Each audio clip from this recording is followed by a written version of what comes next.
Umat Tuhan, sebelum kita membaca dan merenungkan firman Tuhan, kita akan bersama-sama menaikkan doa. Mari kita berdoa.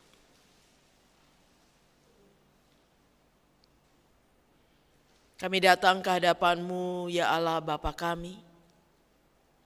Kami berhimpun bersama di rumah Tuhan, karena kami menyadari kami membutuhkan Tuhan. Saat ini ketika kami hadir di hadirat-Mu, kami merindukan sapaan Tuhan. Kami membutuhkan firman Tuhan yang bisa menyegarkan jiwa kami, yang sungguh-sungguh bisa menerangi pikiran kami. Ketika kami berjalan di tengah dunia ini, di tengah kegelapan, di tengah segala tantangan yang ada. Karena itu ya Roh Kudus, beracaralah di dalam kami, meliputi kami dan menaungi kami. Agar kiranya setiap kami tanpa terkecuali boleh disapa oleh kebenaran-Mu, boleh diingatkan, boleh ditegur, boleh dikuatkan oleh firman Tuhan. Ya Bapa, bersabdalah, karena setiap kami rindu untuk mendengar firman-Mu. Rindu untuk memeteraikan firman itu dalam hati kami. Sehingga firman itu boleh berbicara dalam kehidupan kami. Boleh kami ingat, kami renungkan, kami hayati, dan kami lakukan dalam keseharian kami. Bersabdalah ya Tuhan, kami sedia untuk mendengar. Bersabdalah melalui hamba-Mu. Dalam Kristus kami berdoa. Amin. Umat yang dikasihi Tuhan, pembacaan Alkitab dari kitab Ratapan pasal 4. Ayat 1 sampai dengan ayatnya yang ke-13. Demikian firman Tuhan. Sungguh pudar emas itu, emas murni itu berubah, batu-batu suci itu terbuang di pojok tiap jalan.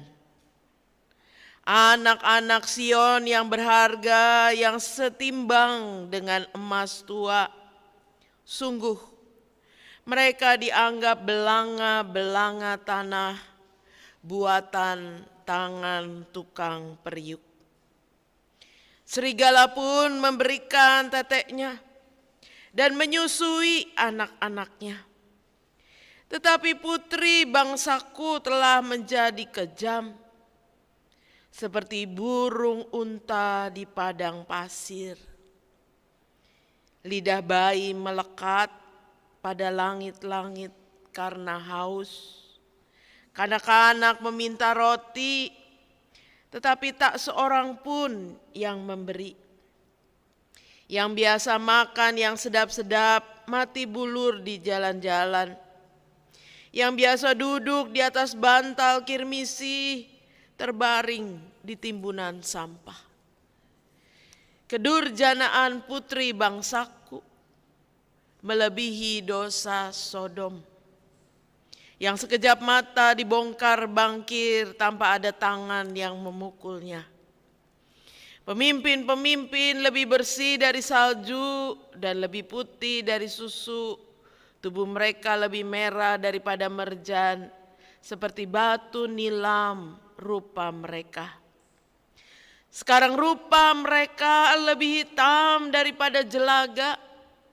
Mereka tidak dikenal di jalan-jalan. Kulit mereka berkerut pada tulang-tulangnya, mengering seperti kayu. Lebih bahagia mereka yang gugur karena pedang, daripada mereka yang tewas karena lapar, yang merana dan mati sebab tidak ada hasil ladang.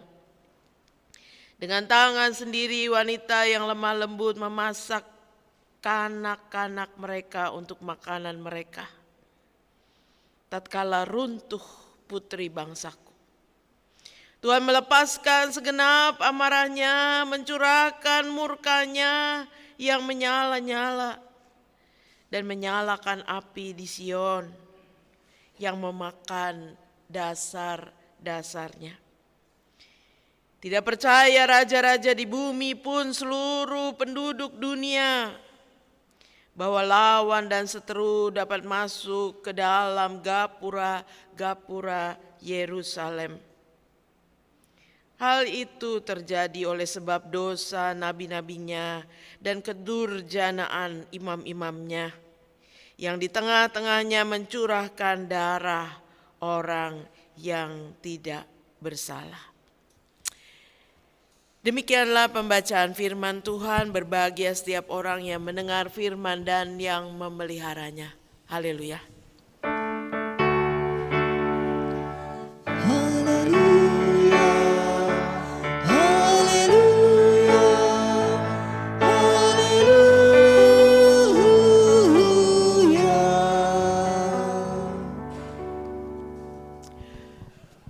Saudara-saudara yang dikasihi oleh Tuhan, mengawali perenungan kita pada minggu ini, kita akan menyaksikan video singkat.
Let me tell the story that no one else can hear. How can someone's laughter bring me close to tears? And you'll never know, 'cause you're never there. After what we've seen, can we close our eyes again?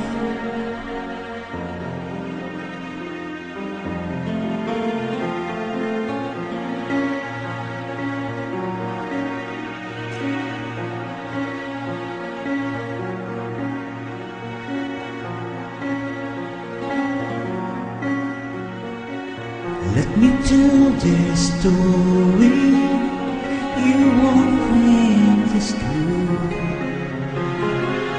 I have not forgotten, so I'm sharing it with you. For all the things we know, what have we learned? Though I close my eyes, the images remain.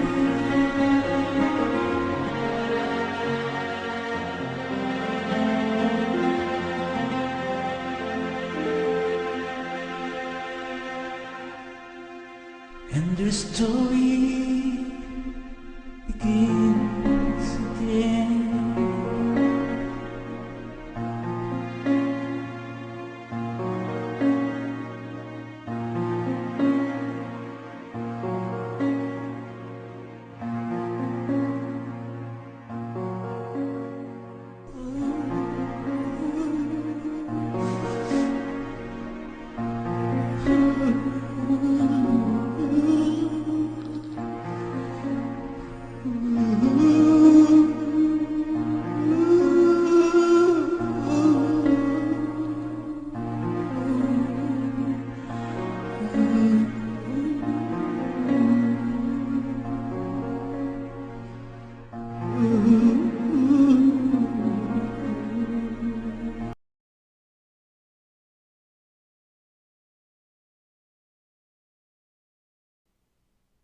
Most populer film yang juga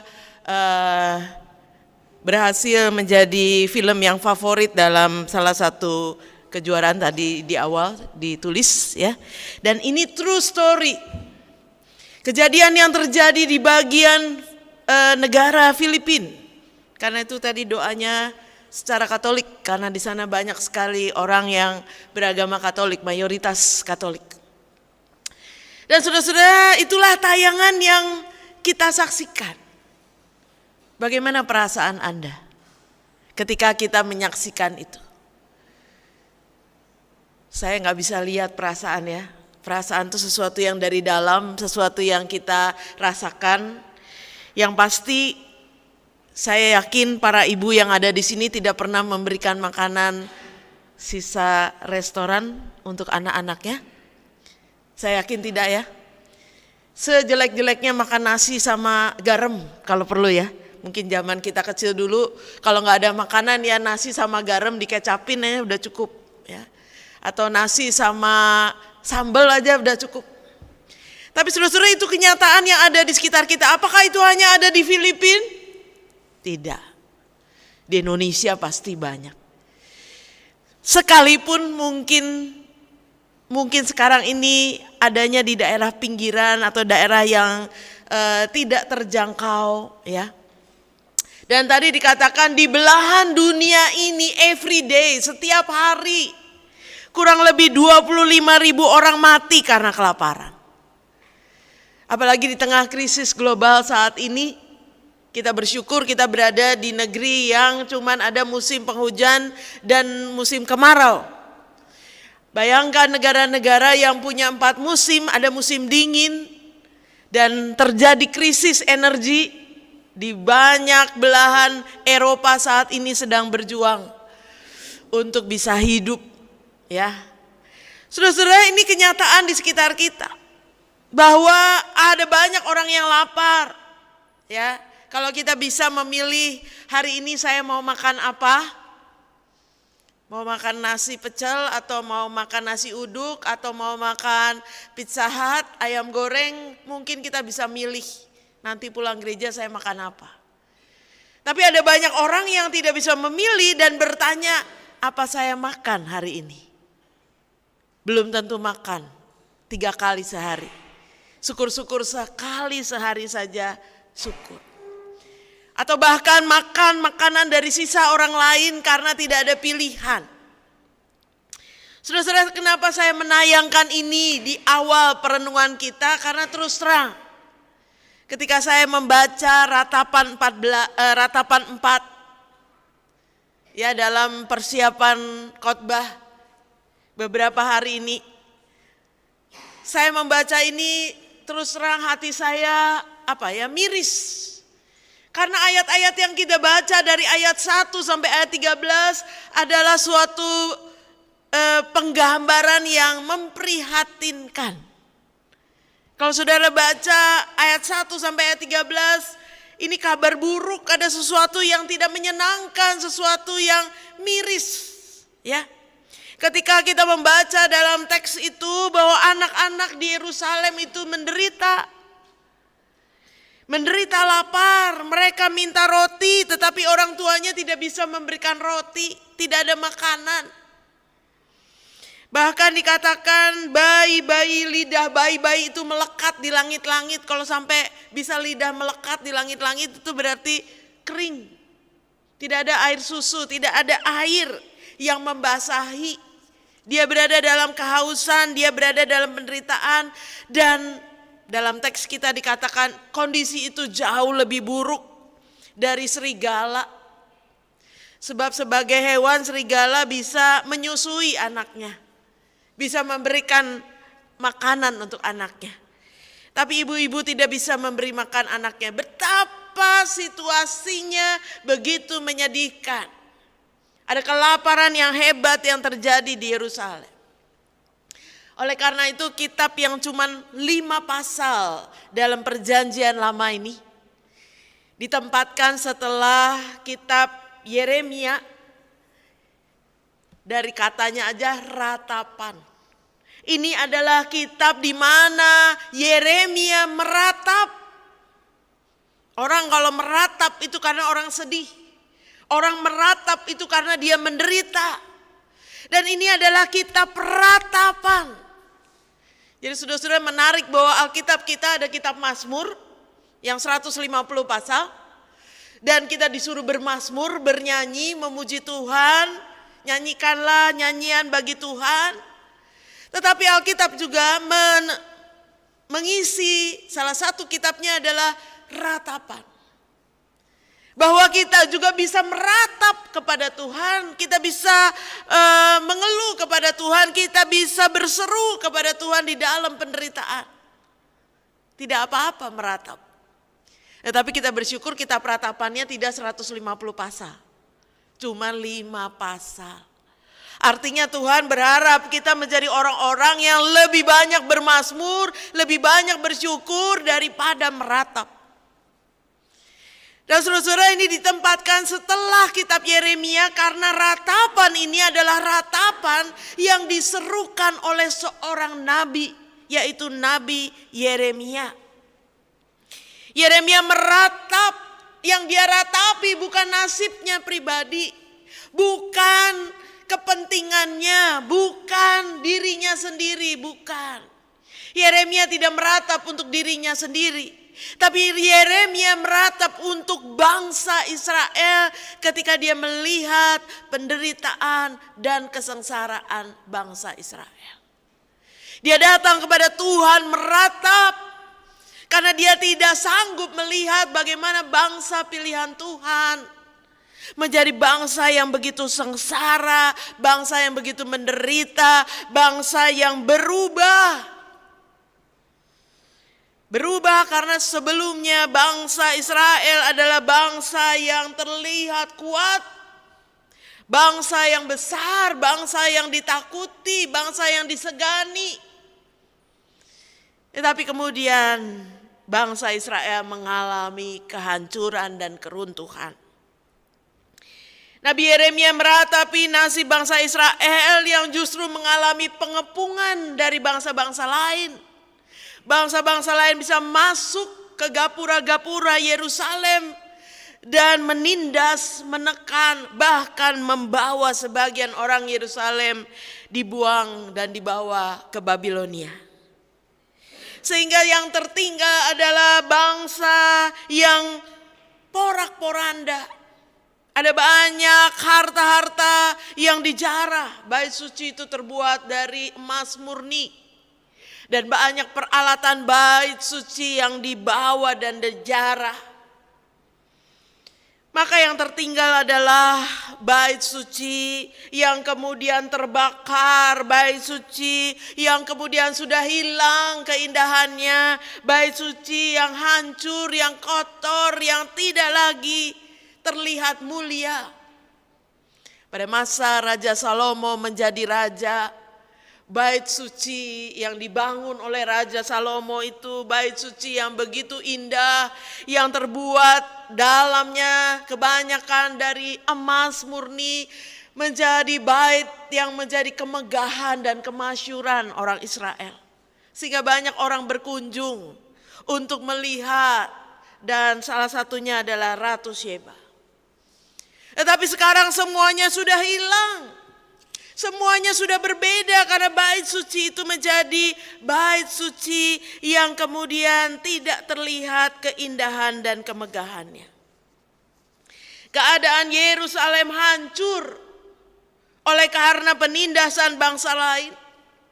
Keadaan Israel hancur oleh karena kelaparan, sebab ketika ditindas maka semuanya dijarah. Ketika berada dalam perang maka orang tidak bisa bercocok tanam. Dan oleh karena itu Yerusalem yang di awal dikatakan dulunya seperti emas murni telah berubah dan telah pudar. Dari emas tua berubah menjadi seperti belanga-belanga tanah buatan tukang periuk. Itu yang kita baca di awal ayat di pasal 4. Saudara-saudara, kalau emas tua, ya emas yang mungkin karatnya 24 karat, ya yang kuning banget gitu, itu akan menjadi incaran banyak orang. Semua orang mau ya memiliki emas tua, menyimpan emas sebagai harta. Tetapi saudara-saudara, kalau belanga yang dibuat dari tanah liat, yang menjadi buatan tukang periuk, kita nggak simpan, ya, pecah pun nggak apa, ya tinggal dibuang. Nggak ada yang menyimpan bejana dari belanga-belanga dari tukang periuk yang dipakai biasanya untuk masak itu sebagai harta, nggak ada. Ya, hilang nggak masalah, pecah nggak masalah. Dan kalau bangsa Israel dibandingkan dari emas tua berubah seperti belanga-belanga tanah buatan tangan tukang periuk, itu artinya sudah tidak berharga, sudah tidak bernilai, sudah tidak indah kelihatannya, sudah tidak bermartabat di hadapan bangsa-bangsa lain, dianggap bukan apa-apa dan bukan siapa-siapa.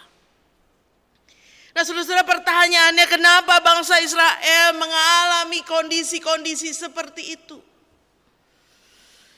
Dikatakan dalam ayat kita, karena dosa para pemimpinnya, para nabi yang tidak sungguh-sungguh membawa umat untuk takut akan Tuhan.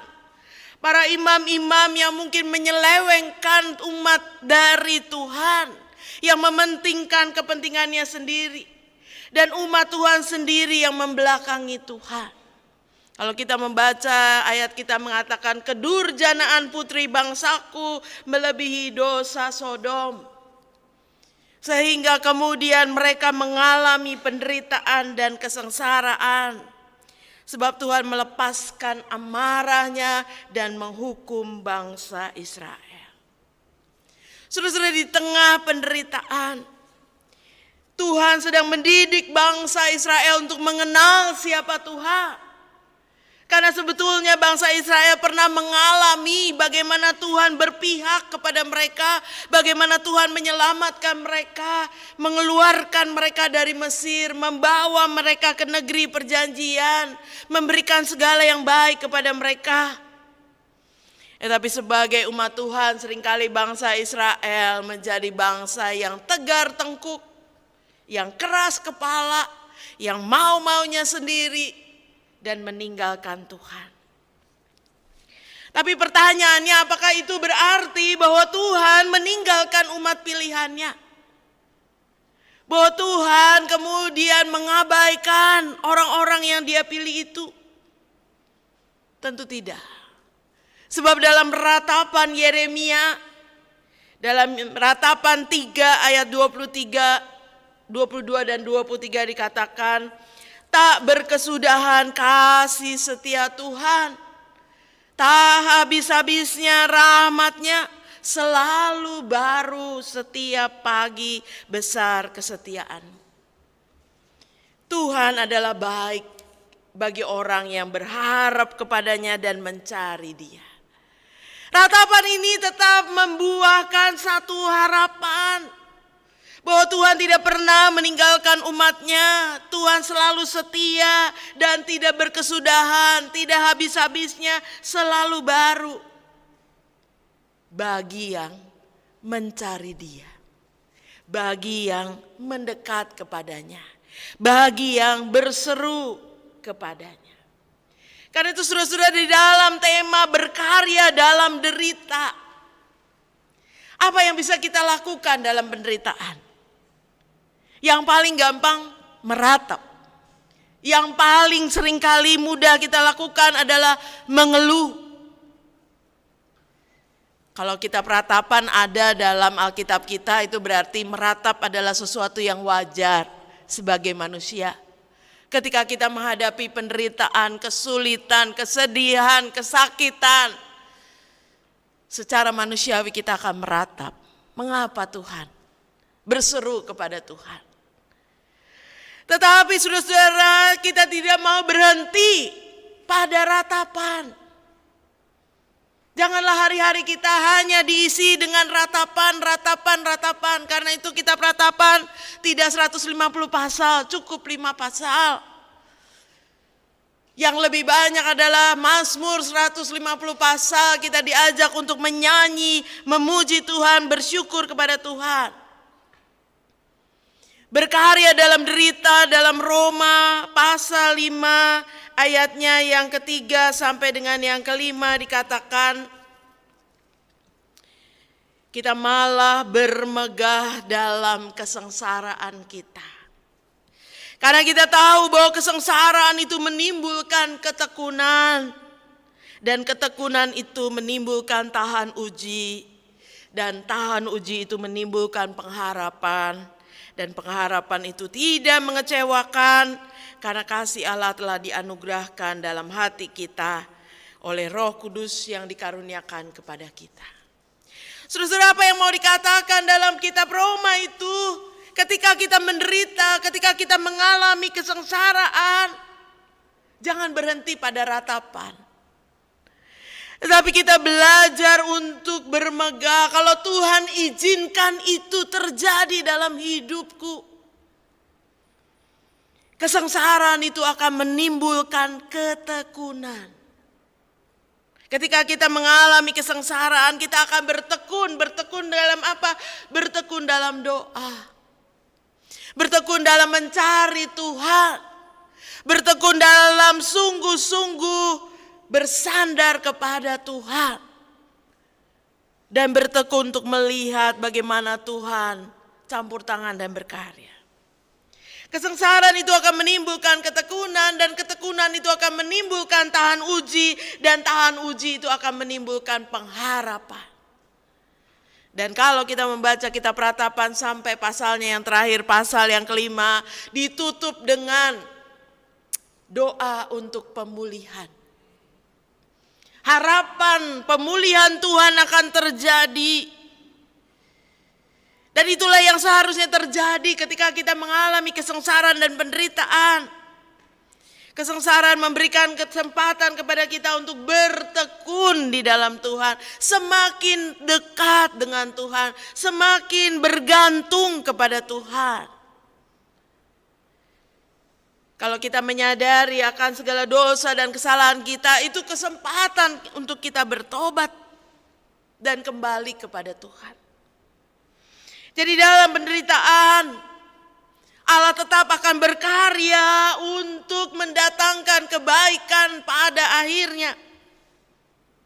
Persoalannya, apakah kita mau bertekun? Atau seringkali kita memilih untuk lari dari Tuhan, memberontak kepada Tuhan, membelakangi Tuhan, dan meninggalkan Tuhan. Hidup ini saudara-saudara tidak selalu suka, tidak selalu senang, tidak selalu happy, tapi selalu juga ada suka, ada duka, ada kesedihan, ada kesakitan. Sebab kita masih hidup di tengah dunia yang fana ini. Karena itu di tengah kehidupan yang up and down, yang berubah-ubah, saudara dan saya diajak untuk peka mengenali siapa Tuhan. Peka untuk menyadari juga apakah kita adalah orang-orang yang seringkali berdosa dan meninggalkan Tuhan. Peka juga untuk mencari apa sih rencana Tuhan yang Tuhan kehendaki terjadi dalam kehidupan kita.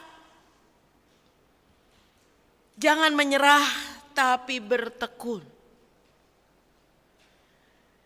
Saudara dan saya diajak untuk bertekun. Dalam nas pemberitaan anugerah pengampunan tadi dikatakan, pencobaan-pencobaan yang kamu alami adalah pencobaan-pencobaan yang biasa, yang tidak melebihi kekuatanmu. Sebab Allah setia, Ia tidak akan membiarkan kamu dicobai melampaui kekuatanmu. Dia akan memberikan kepadamu jalan keluar sehingga engkau dapat menanggungnya. Ini janji firman Tuhan, ketika kita berada dalam kesulitan, kesengsaraan, Tuhan akan memberikan jalan keluar, Tuhan akan memberikan kekuatan untuk kita menanggungnya. Karena itu ratapan Yeremia tidak berakhir dengan keputusasaan. Sayang sekali kita cuma membaca sampai ayat 13. Sampai ayat 13 belum ada kabar baik. Tapi kalau kita membaca sampai habis, sampai pasal terakhir, kita akan melihat Yeremia menunjukkan ada keyakinan di dalam Tuhan, ada jaminan penyelamatan Tuhan, ada harapan pemulihan dari Tuhan. Bahwa Tuhan akan mengubah segala sesuatunya pada akhirnya menjadi baik. Israel akan diubahkan menjadi Israel yang diperbaharui Tuhan. Umat pilihan Tuhan, sekali Tuhan memilih, Tuhan tidak akan meninggalkan umat pilihannya. Dia akan memperbaharui, dia akan sungguh-sungguh mengubahkan segalanya menjadi baik. Dan itu juga yang akan terjadi dalam kehidupan kita. Yang harus kita lakukan adalah beriman kepada Tuhan. Tidak meninggalkan Tuhan, tetap setia, tetap mengandalkan Tuhan. Sesulit apapun yang kita alami, sabar. Menantikan waktu Tuhan bertindak. Dan ketika kita lemah, janganlah kita menjadi khawatir, tetapi nyatakanlah kepada Tuhan segala hal dalam doa-doa kita. Maka Tuhan akan memberikan kepada kita damai sejahtera yang melampaui segala akal. Yang akan membuat kita bertahan, yang membuat kita kuat untuk terus melangkah hari esok dan seterusnya, untuk kemudian melihat bagaimana Tuhan bertindak mengangkat segala sesuatunya dan mengubahnya menjadi baik. Jangan terus meratap, ubah ratapan kita menjadi doa-doa di dalam keberserahan, doa-doa dalam ketekunan, supaya segala yang baik boleh Tuhan nyatakan dalam hidup kita. Amin.